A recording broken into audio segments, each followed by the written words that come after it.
I've been ministering to women and discipling them for probably 30 years now.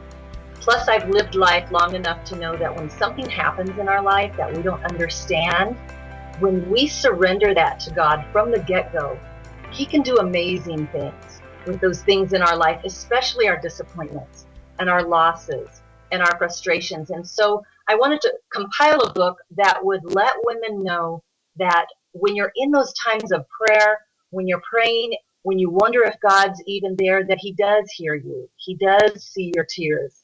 So how can people who are grieving really understand and focus on and feel that God is seeing their tears and that they're not alone? The key is knowing God is in control.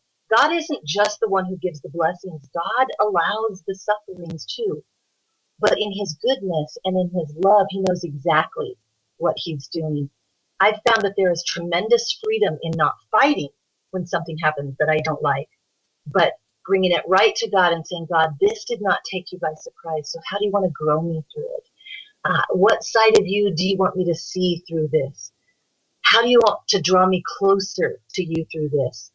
When we do that, God is already intimately acquainted with our grieving, but we're allowing Him into the process even more.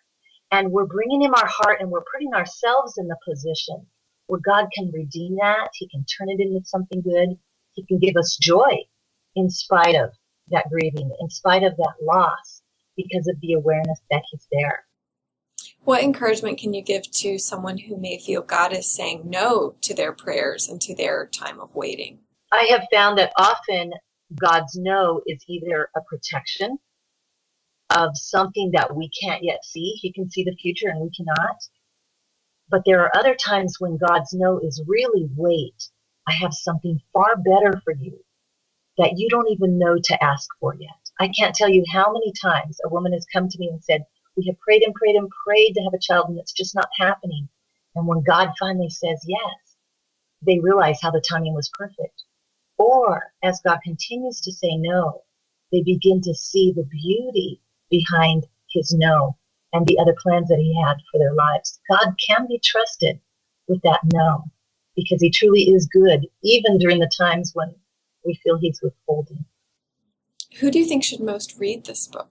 I think any woman who is waiting for something in prayer, any woman who is longing for something, any woman who is in that place where she wants something to change and she's waiting on God to do it.